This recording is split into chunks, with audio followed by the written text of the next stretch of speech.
Vale, pues solo quería ver algunas cuestiones interesantes. En principio, eran una muy sencillita del procedimiento administrativo para que vayamos abriendo boca. Y luego sí quería entrar en ampliar un poquito el tema de la Unión Europea, ¿vale?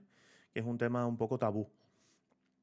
Nadie le gusta mucho, pero al final entra en las oposiciones y no estaría de más que le echáramos un vistazo sobre toda la parte que quiero ver hoy.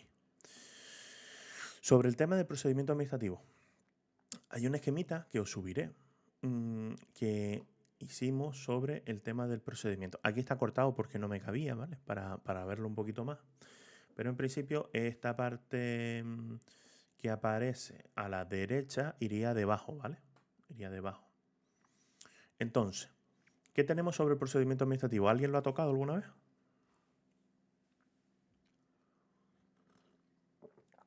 No. Sí, no. No. Naira, sí, ¿no? Davinia, no. Sí, vale. Vale, vale. Es un tema muy, muy importante. Esto sí es verdad que todo lo que viene siendo el supuesto práctico, el 50% del supuesto práctico se tiene que basar en esto, ¿vale? Porque ya no solamente que veamos contratos, sino que contrato lleva unas pautas, ¿no? Esto, cuando habla de la Ley 39/2015 del procedimiento administrativo común, es porque lo que va a definir son las reglas del juego para las actuaciones de las administraciones públicas. Entonces, ¿puede haber un procedimiento administrativo específico? Sí, puede haber un procedimiento administrativo específico. Pero en tanto no haya un procedimiento específico, todas las administraciones tienen que actuar igual. Ya lo tenemos como en el tema tradicional, ¿no? Pero el tema de una notificación administrativa, un recurso, ¿vale? Todas esas cosas nosotros las entendemos ya como algo natural, pero es porque vienen definidas en esta ley de procedimiento administrativo y en la anterior de 1992, ¿vale?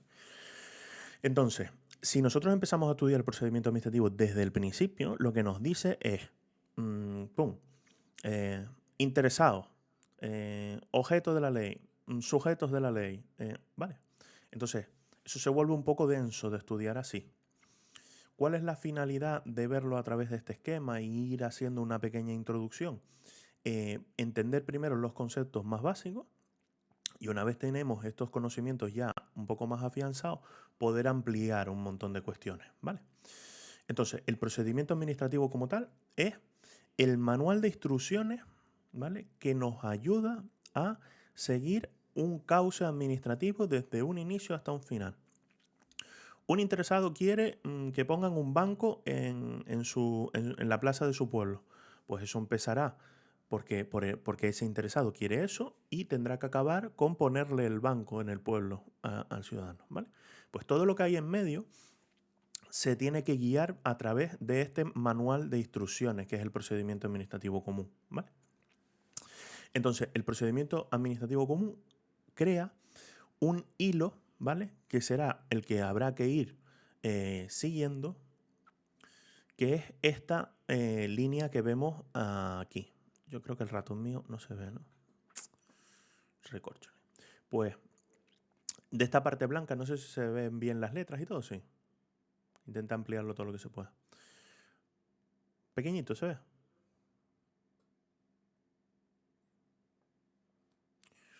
Mm, a ver.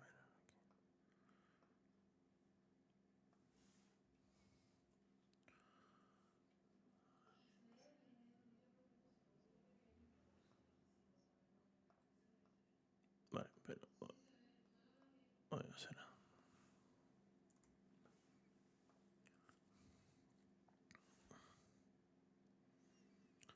Voy, por lo menos amplío así la parte más importante y luego ya el resto lo vemos con la otra. Vale, vemos que aparece unas líneas, ¿verdad? Como si fuera una línea de vida de estas en la que van contándose los hitos. No sé si lo habéis visto en algún diagrama, se hace una línea y se van marcando a nivel del tiempo, ¿no? Van sucediendo hitos a nivel del tiempo hasta llegar al final. Y el procedimiento administrativo hace eso.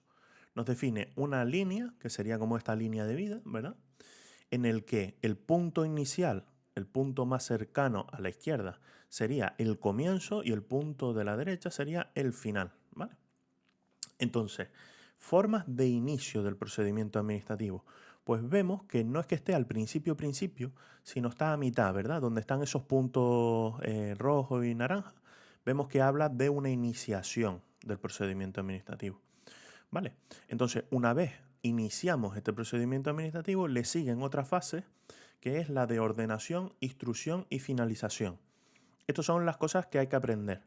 Ya lo veíamos en la parte cuando adelantábamos todo el tema de gestión económica, que veíamos en cuestiones relativas a la aprobación del gasto, el compromiso del gasto y todo eso, que eran cosas o vocablos que habían que aprender, y aquí vamos a tener unos cuantos sobre eso, ¿vale? Entonces, ¿qué quiere decir cada uno de estos pasos? Cada uno de estos pasos son como pequeños bloques de cuestiones que se pueden hacer en el expediente, ¿vale?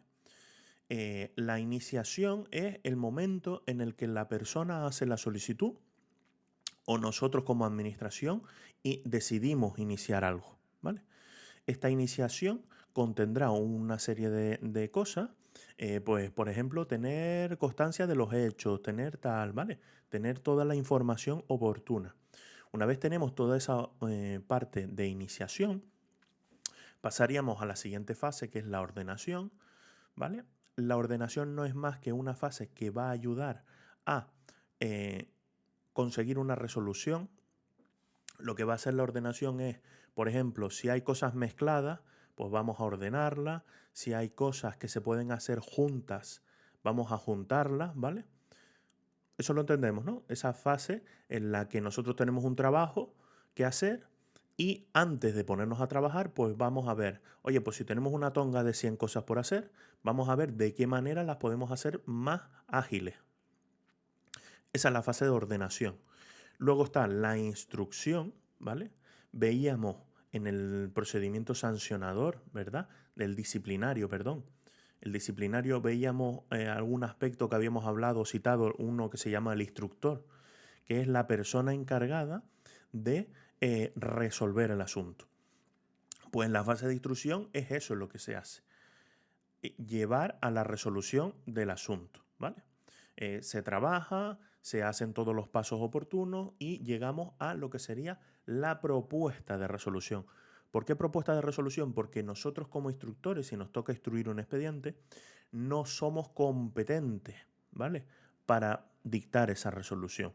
En el caso de que lo fuéramos, pues se fusionaría un poco esta fase. Pero lo normal será que sea el consejero el que lo tenga que hacer. Entonces, ¿qué hacemos?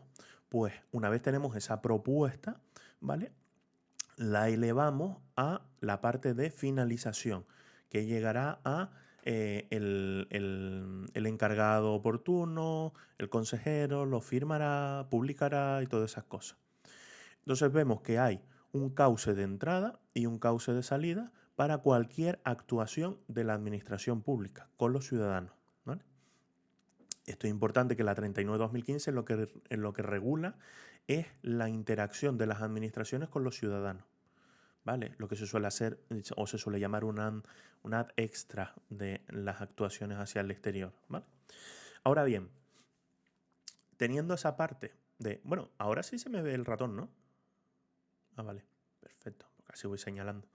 Teniendo esta parte ya más o menos clara de que es una guía, ¿no?, concreta de que se empieza aquí y acaba aquí, ¿vale?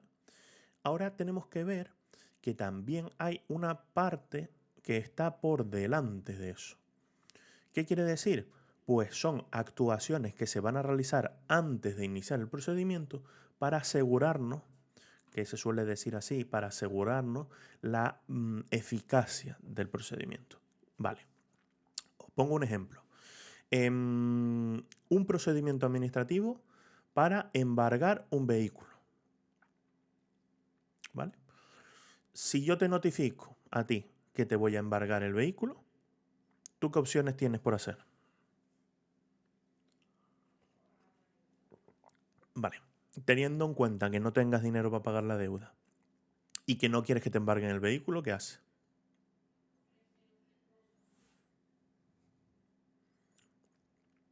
O coger el vehículo y irte para otro lado. O vender el vehículo. Pues mira, si me lo van a quitar, lo vendo, que me lo den en efectivo y con esta me mando a mudar. ¿No? Entonces, ¿qué puede ser una fase previa al inicio? El precinto del vehículo. Podemos decretar que vayan, que le pongan un cepo al vehículo, que le pongan un precinto, ¿vale? Por miedo a que cuando nosotros lleguemos al final del procedimiento, tú ya hayas vendido el vehículo o hayas hecho lo que sea con él. O te voy a decir una cosa, lo he visto más de una vez, lo tiran por un barranco. ¿Vale? Que eso lo he visto, que estuve hablando con un muchacho de allí de la Seguridad Social y algunos prefieren destruirlo que entregarlo. ¿Vale? Entonces, ¿qué pasa? En esta fase lo que buscamos es asegurarnos que en el caso, porque puede ser que cuando lleguemos al final la propuesta sea de que no corresponde ese embargo, ¿vale? Eso no lo sabemos, todo el procedimiento es para garantizar la seguridad del acto, es decir, nosotros se lo notificamos al interesado, él tiene que hacer sus alegaciones, hay un periodo para probar las cosas que no se consideren ciertas, ¿vale? Hay un montón de trámites interiores para asegurarnos eso. Entonces, esto es para eso. El trámite de información previa, la de las medidas preventivas, todas esas cosas. También os pongo otro ejemplo. Vamos a sancionar a Gara por que en su trabajo empezó a cobrar 50 euros por acelerar los trámites burocráticos. Eso tendrá un inicio de un expediente disciplinario, ¿verdad? ¿Qué va a pasar? Que alguien tendrá que considerar si hay pruebas suficientes para iniciar ese procedimiento. No iniciamos por iniciarlo. Tú me lo notificas a mí y yo haré un trámite de información previa en el que vamos a ver si tenemos suficiente información como para considerar que pueda haber un indicio penal o disciplinario, ¿vale? Entonces, esas son esas partes del procedimiento. En cuanto a las partes, es muy importante, sobre todo la fase. Iniciación, ordenación, instrucción y finalización del procedimiento administrativo, ¿vale? Todos los trámites consecutivos que se realicen en un procedimiento se considera o se incluyen dentro de lo que se llama el expediente administrativo. ¿Qué va a tener el expediente administrativo? ¿Alguien lo sabe? Un expediente administrativo que contiene dentro toda la documentación que se pueda generar, toda la documentación, informes, dictámenes, cualquier cosa, salvo hay algunas cuestiones que veremos, pero juicios y opiniones y cosas internas nuestras, ¿vale? Yo creo que ya lo había comentado en algún eso, pero si le pasamos una nota al compañero diciendo que este es el mismo pesado que vino el otro día, pues eso no lo metemos dentro del expediente, ¿vale? Vale, y la parte de abajo que se ve sería continuar por aquí, esta rayita de aquí, sería esto que está aquí, y esto que aparece aquí sería este listadito que hay aquí, ¿vale? ¿Qué tenemos de esto? Pues tenemos de la parte del inicio del procedimiento administrativo que se puede iniciar de dos formas, tanto de oficio como a solicitud del interesado, ¿vale? Nosotros podemos solicitar una cuestión o la administración puede iniciar directamente. Normalmente cuando inicia la administración pues es más malo que cuando lo iniciamos nosotros. ¿Por qué? Porque suelen ser trámites que nos impliquen a nosotros pero que no queramos que se inicie. ¿Cómo puede iniciarlo de oficio la administración? Pues aquí hay varios tipos. Por propia iniciativa, ¿vale? Por una orden de un superior jerárquico, a petición razonada de otros órganos cuando ésta ostente las capacidades, perdón, cuando la persona que lo está solicitando ostente en capacidades de investigación, véase, Policía Nacional puede haberte parado en algún momento y encontrarte con información interna de tu organismo en el exterior, pues puedes solicitar a nuestra administración que proceda con el inicio de un procedimiento, ¿vale? Y luego por denuncia, que este sí lo tenemos bastante más claro todos, ¿no? Cuando nos denuncia alguien, pues llega a la administración desde el exterior y puede tomar la decisión de iniciar. Una vez se inicia ese trámite, dentro de los que tenemos, las cuestiones que tenemos, tenemos bueno, perdón, me faltó hablaros que en la parte de la solicitud del interesado también hay algunas peculiaridades para la responsabilidad patrimonial, que la veremos, ¿vale? Y la parte de la subsanación, que eso nada.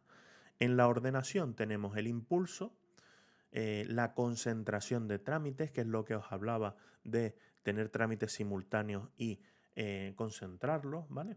Sobre el cumplimiento y las cuestiones incidentales que ocasionan. Esto lo veremos porque va muy relacionado con el tema de la suspensión del procedimiento, todo ese tipo de cosas.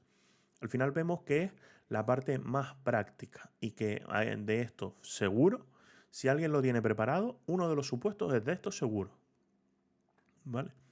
Entonces el otro puede variar un poquito, tal. A ver, yo aquí os lo vuelvo a decir. En este caso, cuando os digo seguro, es un seguro 70%, ¿vale? Porque les puede dar por poner dos de financiero, dos de contratos, perdón, o dos de subvenciones y listo. Pero en principio esto es la piedra angular de un auxiliar administrativo, ¿vale? Entonces, en la fase de instrucción tenemos un periodo de alegaciones, las pruebas, prácticas de prueba, petición de informes, ¿verdad? Trámite de información pública. Y la parte de finalización, pues ya estamos hablando de la propuesta de resolución, que es lo que estaba hablando antes, la notificación del expediente, que vamos a ver un montón de cuestiones sobre la notificación en papel, la notificación electrónica, ¿vale? Y otras cuestiones complementarias. Como vemos, si nos fijamos en esto, tiene un sentido más o menos lógico, ¿verdad? Lo que os acabo de contar, la parte de inicio, tal, no sé qué, vale, todas estas cosas lógicas. Pues si nos fijamos en los números de los artículos, están salteados. Vemos desde el 55 que empieza por aquí, el 70, por aquí vemos artículo 40, al 87 salta el 75, luego las solicitudes están por el 66, ¿vale? No es que sigan un orden concreto, ¿vale? Perfecto. Entonces, dicho esto, aquí tenía unas cuestiones, pero me las voy a saltar porque quiero adelantar realmente la parte de Unión Europea, ¿vale?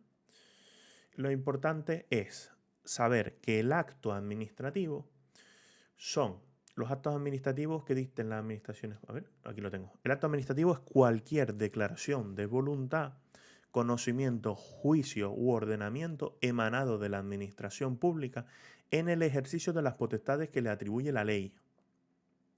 ¿Vale? Cualquier interacción que haga la administración es un acto administrativo. ¿Esto por qué es importante? El contenido de los actos se ajustará a lo dispuesto en el ordenamiento jurídico y será determinado y adecuado para sus fines. Y es importante porque hay que diferenciar aquí el acto de las leyes, de los reglamentos, de los decretos, de todas esas cosas, esa maraña de conocimiento que tenemos en la cabeza. Entonces, cuando el gobierno regula un aspecto concreto en la administración pública sin necesidad de pasar por el Parlamento, ¿qué instrumento es el que usaba?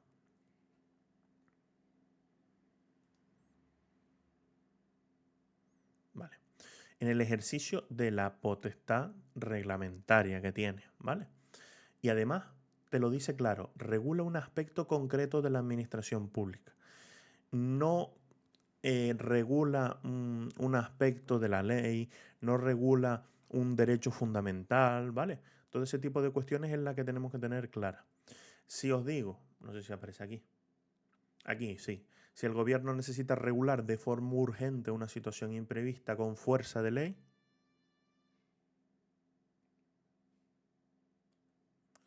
ahí tenemos ese decreto ley, ¿vale? Que exigirá esa convalidación por el Parlamento.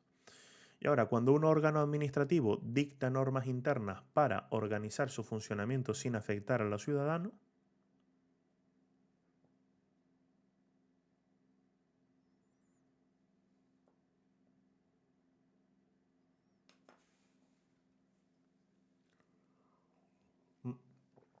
Aquí no es que lo llamáramos circular, pero sí que lo llamábamos instrucción, ¿verdad? ¿Y qué más?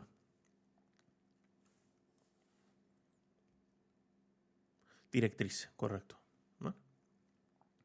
¿Qué es lo que veíamos? Si una administración pública realiza una serie de cosas para aplicar una norma a un ciudadano o una empresa, estamos ante un...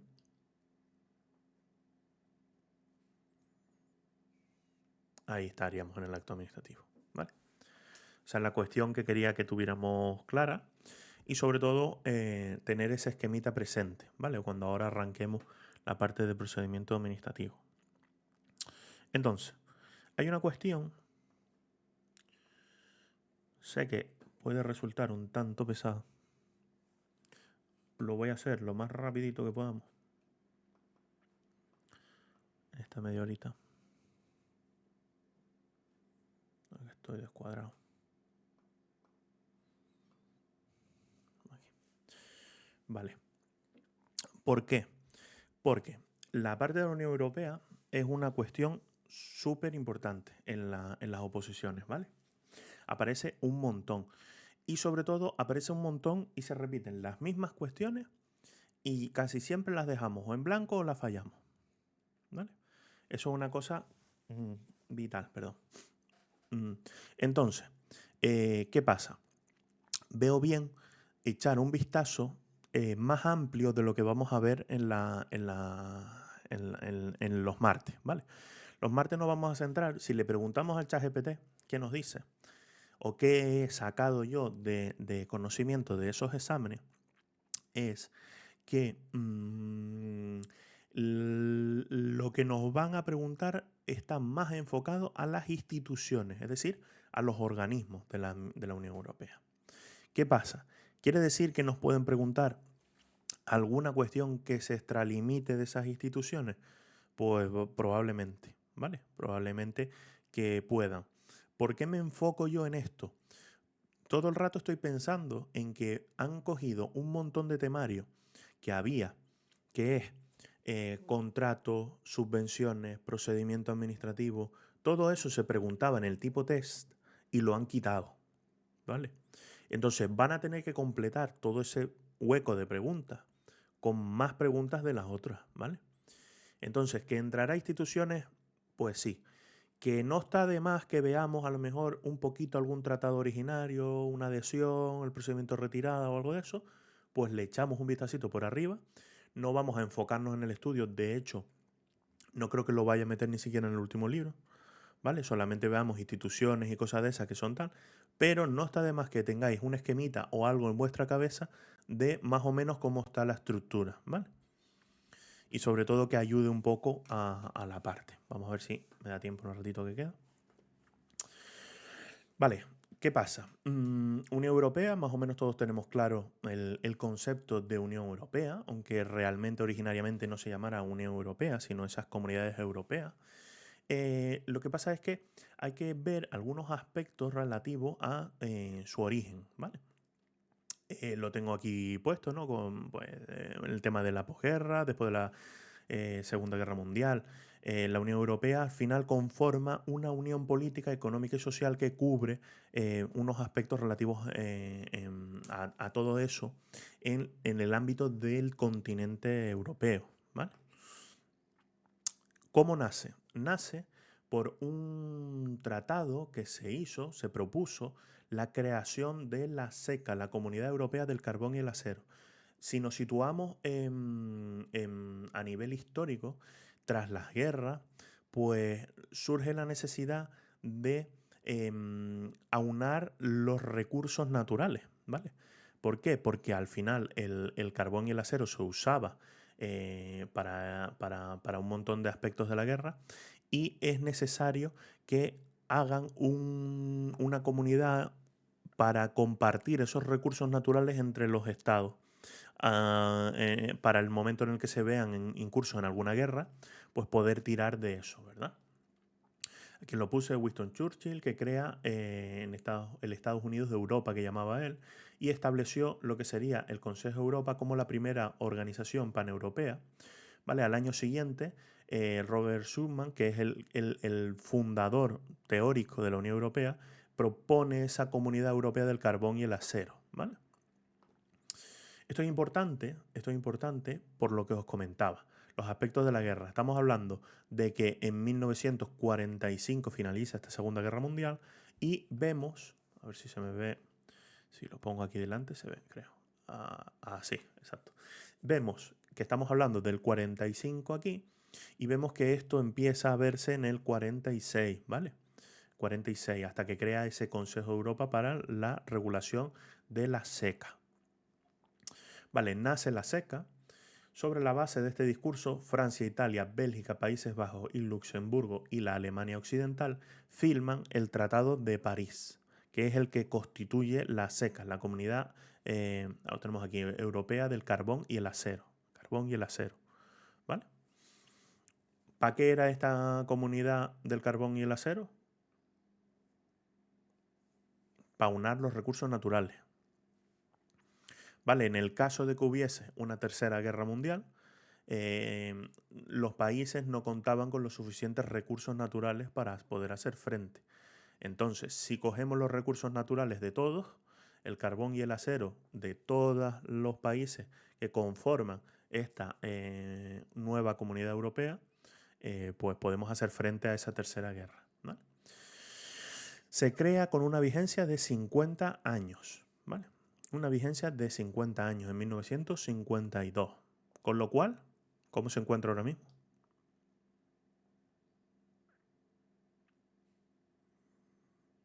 Extinta, ¿vale? Ya lo veremos que está más que extinta.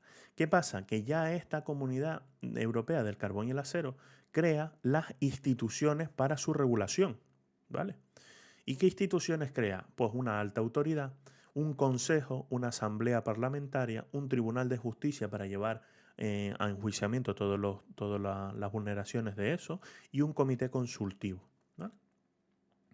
Posteriormente, en una conferencia intergubernamental sobre el mercado común, ¿vale? Se centró en la unidad económica y se dio lugar a los tratados de Roma, que establecen la Comunidad Económica Europea, que era ese nombre que tenía nuestra Unión Europea antes, ¿vale? Esa Comunidad Económica Europea.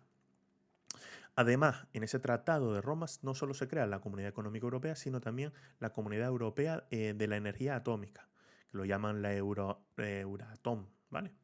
Cuya misión sería integrar los sectores de la energía nuclear, mientras que las comunidades económicas europeas desarrollaría una unión entre todos los miembros, una unión aduanera.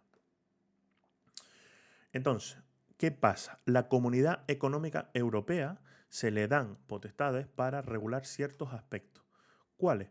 Pues la libre circulación de mercancías, sobre todo, de trabajadores, de prestación de servicios, de libertad de capitales, políticas comerciales comunes, régimen de competencia sobre temas de trabajadores y las políticas sociales, ¿vale? Vemos que son un montón de aspectos que son ya los que tenemos interiorizados nosotros a nivel europeo, ¿verdad? Por ejemplo, la libre circulación a nivel europeo lo tenemos claro. De mercancías, de trabajadores, de capitales, ¿vale? ¿Qué pasa? Esta Comunidad Económica Europea crea instituciones, que es un consejo, una comisión, una asamblea parlamentaria, un tribunal de justicia y el Comité Económico y Social, ¿vale? Seguimos más adelante. Tenemos dentro de ese mismo Tratado de Roma, que lo veíamos aquí, ¿verdad? Firmado en 1957, que se considera también como esa piedra angular de las comunidades europeas. Tenemos la energía atómica, ¿verdad? La Comunidad Europea de la Energía Atómica o Euratom, que se llama. Y lo que busca es desarrollar una energía nuclear común, ¿vale? ¿Qué pasa? Crea otras instituciones. Cuando yo pongo aquí instituciones, son otras instituciones, ¿vale? Crea también otro consejo, otra comisión. Ahí el Comité Económico y Social estaría mal, pero sí que crea otra asamblea parlamentaria, otro tribunal, ¿vale? Cada uno crea una serie de instituciones que le dan soporte, ¿vale? Entonces, en 1965 se alcanza un acuerdo para fusionar las tres comunidades. Tenemos la de económica, ¿verdad? ¿Alguien se la más o menos? Las tres, la acabamos de decir. Atómica, el acero y la económica, las comunidades europeas. Comunidad Económica Europea. Vale, pues entonces, ¿qué pasa? Cada una de esas tres comunidades tiene una serie de instituciones enormes. Cada una tenía un consejo, cada una tenía un esto, cada una tenía un parlamento, ¿vale? Entonces lo que se toma la decisión de firmar en Bruselas este tratado de fusión, que lo que venía es a fusionar todas las instituciones, ¿vale? De las comunidades europeas.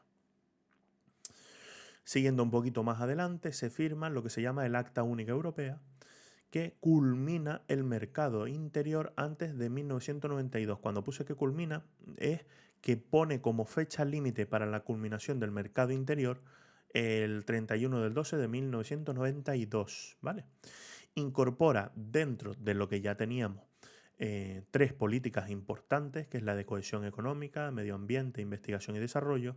Establece dos procedimientos decisorios, el dictamen conforme y la cooperación, y cambia el nombre de la Asamblea Parlamentaria, que antes habían tres y tras el Tratado de Fusión quedó en una, cambia a denominarla Parlamento Europeo.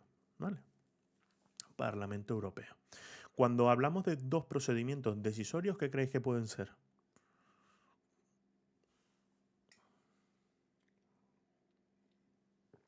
O a nivel nuestro, cuando nosotros hablábamos de los órganos colegiados que tenían procedimientos decisorios, ¿de qué hablábamos? De una palabra ahí, de un vocablo que creo que lo usó Vanessa en algo de una comunidad de vecinos.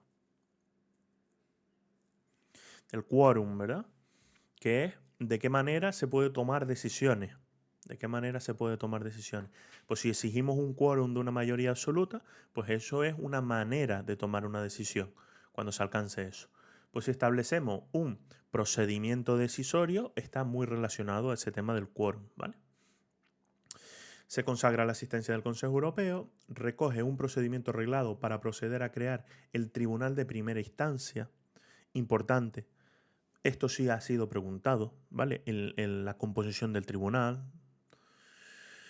que actualmente es el Tribunal General para ayudar a la justicia. Finalmente, incluye una serie de disposiciones relativas a la cooperación de la política europea que pueden considerarse antecedentes de la PESC. La PESC es la Política Exterior y Seguridad Común y es muy importante porque lo tenemos actualmente, las PESC.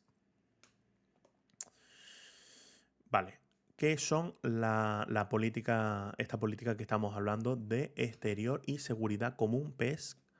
Pues la autoridad que dirige las PESC la ostenta un español. ¿Alguien sabe quién es?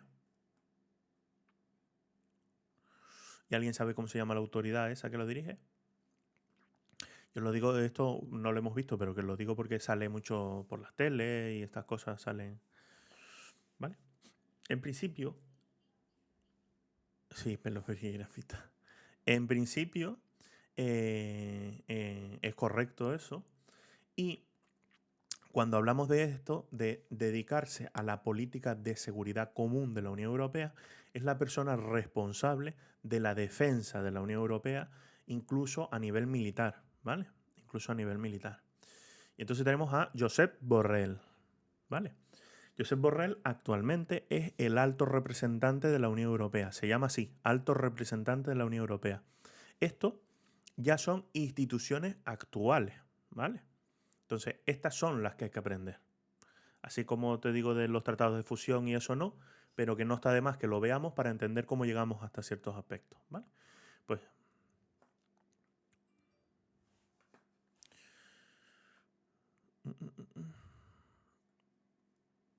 2019 para un periodo de 5 años. Pues ya se les tiene que estar. Lo que pasa es que yo creo que con lo de Ucrania van a.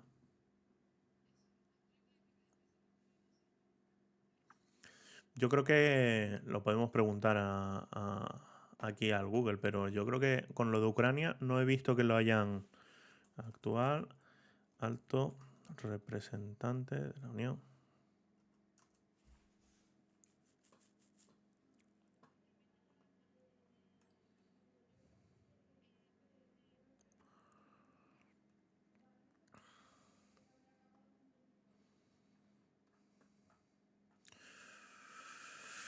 Probablemente esté ya liquidado. Probablemente esté ya liquidado. Lo que pasa es que, voy a apuntar porque seguramente, estoy casi seguro que sí. Además, se postulaba una muchacha, no sé si era alemana, que probablemente ya esté cambiado. Actual. Entonces ya me va a quedar fea la presentación. Tendré que buscar otro español para hablar de las instituciones. Vale. Sobre todo, en el 1992 habíamos visto que se creaba, se había puesto de límite para ese mercado común, ¿verdad? Ese mercado común se había puesto, el mercado interior se había puesto de límite para crearlo y se hace en 1992 lo que se llama el Tratado de Maastricht, que es el que realmente se considera que hace la función de fundar lo que serían las comunidades europeas, ¿vale? ¿Por qué? Porque cambia el nombre de esas comunidades económicas europeas a denominarlo Comunidad Europea sin más, ¿vale? Crea la Unión Europea sobre 3 pilares. El PES, que es lo que acabamos de ver, el CAGI y el CEE, que vamos a ver ahora lo que es la comunidad. Establece un calendario de consecución de la Unión Monetaria Económica o la Unión Económica Monetaria, ¿vale? Consagra el principio de ciudadanía europea y el principio de subsidiariedad. Incorpora las siguientes políticas: sanidad, defensor del consumidor, industria, redes paneuropeas y un montón de cosas, y crea el defensor del pueblo, el comité de las regiones y el procedimiento de codecisión. Tenemos un segundo procedimiento. Tenemos defensor del pueblo, institución, ¿vale? Importante, está creado y sigue aquí vigente. Y el comité de las regiones. Eleva al carácter de institución al Tribunal de Cuentas y prevé una disposición que habilita la creación del Fondo de Cohesión. Esto veremos rápido qué es. El Comité Europeo de las Regiones representa a las entes locales y regiones de toda la Unión Europea y asesora sobre leyes nuevas que tienen un impacto sobre las regiones y ciudades. ¿En qué nos afecta esto?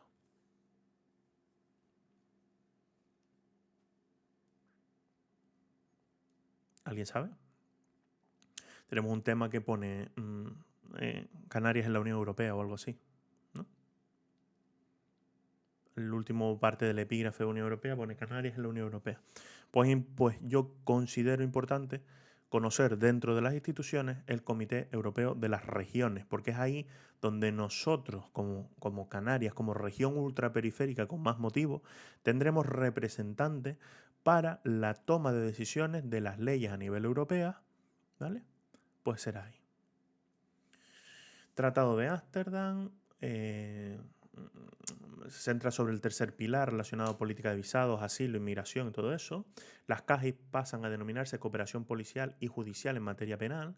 Incorpora una política de empleo, incorpora el acervo Schengen, que ahora veremos que es el alto representante del PESC, que ya lo habíamos visto. Esto es a nivel histórico, ¿vale? Estamos viendo a nivel histórico lo que va pasando. Sigue con un tratado de Ámsterdam que introduce 2 mecanismos de flexibilización del sistema de toma de decisiones, ¿vale? ¿Por qué? Porque normalmente, dependiendo de cada aspecto o cada instrumento que se hubiese establecido, por ejemplo, las de política y seguridad común, las de seguridad común se establecía la unanimidad como toma de decisión, como quórum, ¿vale? Como procedimiento decisorio era la unanimidad de sus miembros. ¿Qué pasa? Que veremos rápidamente que la Unión Europea inicia con unos países muy pocos y en cuestión de pocos años se fueron añadiendo, que en 1997 yo no sé si eran ya 10 o 12 países, ¿vale? Entonces imaginamos las formas de decisión por unanimidad, eso se vuelve insostenible, ¿verdad? Establece un procedimiento para constatar la existencia de una violación grave de los principios de la Unión Europea, que son ahora mismo los valores del artículo 2 del TUE, del Tratado de la Unión Europea, ¿vale? Y crea las cooperaciones reforzadas. 2 cuestiones. Estos valores que habla aquí, de estos valores del artículo 2, son los valores que se le exige a los países que van a tomar parte de la Unión Europea, los que van a iniciar el procedimiento de adhesión de la Unión Europea, ¿vale? Y otro punto importante es las cooperaciones reforzadas, lo que son la Unión Europea en este momento se dio cuenta de que tenía, bueno,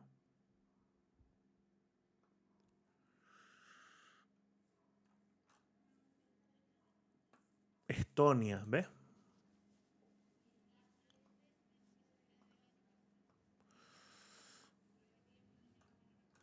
¡Ay, qué pena me da!